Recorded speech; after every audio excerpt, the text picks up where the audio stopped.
bottom, the left of the clock is telling that's Archangel Michael. He's pointing at the clock saying your time is running out. Do something about your vertical or spiritual advancement. Okay?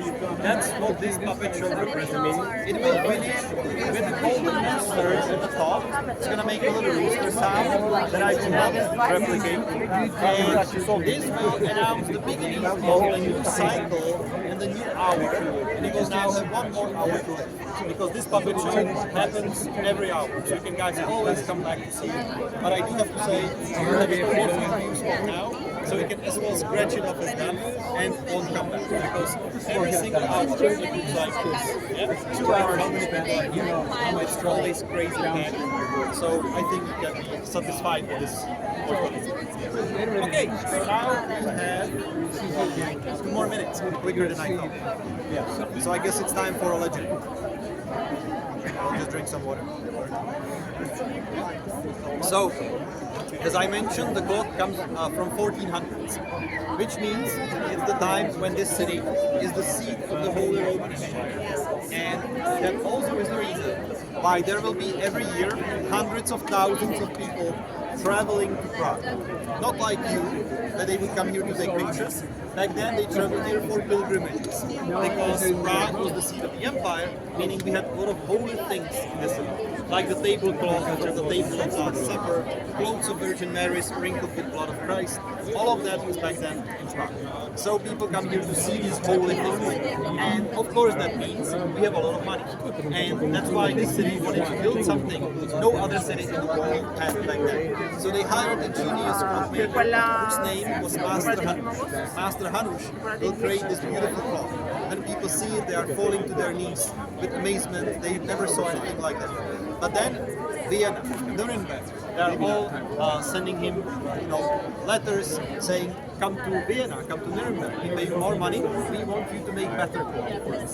So the people that paid for this, the city council, starts to be scared. What if the guy actually goes there? Then all the money we paid him was for nothing, right? So what do? They hire a bunch of burglars. They will go to the house of the clockmaker at night. They pretend to do a robbery, and they will take like a metal stick, they heat it up in fire, and they poke his eyes out so he can't see anything, and make clock like that anywhere else. Which, of course, the clockmaker didn't need to see at all. He knew the clock by his memory. And one of the midnights, he will come here, he will reach his hand into the mechanism, pull something out of there, to take revenge on the city council. The clock stopped working, and nobody knew how to fix it. So for the next 100 years, whoever tried to fix it will either go insane or will die in some mysterious circumstances. So that's the famous legend of the clock. Enjoy the show.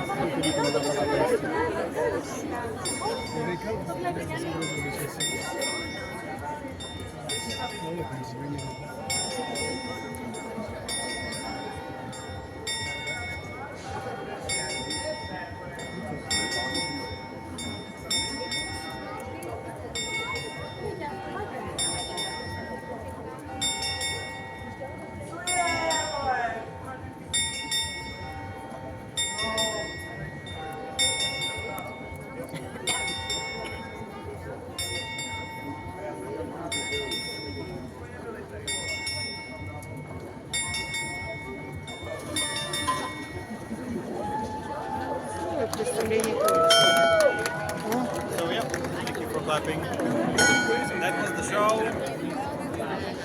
That's it. So the legend was, by the way, just want to clarify, the legend is the legend, and most likely it will happen. Andiamo di là allora. It's more like a fairy tale and futurist. So, any final questions before we go? Yes?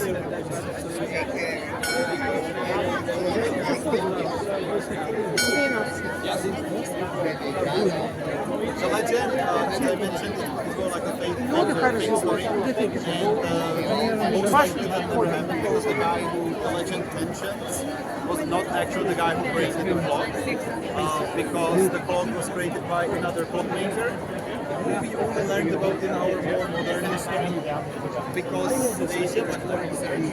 So But surprisingly, I realized I kind of had this mental image. 15 minute ধরে দাঁড়িয়ে আছে Turning 70, and then this kind of gray period at the end of which I'm dead.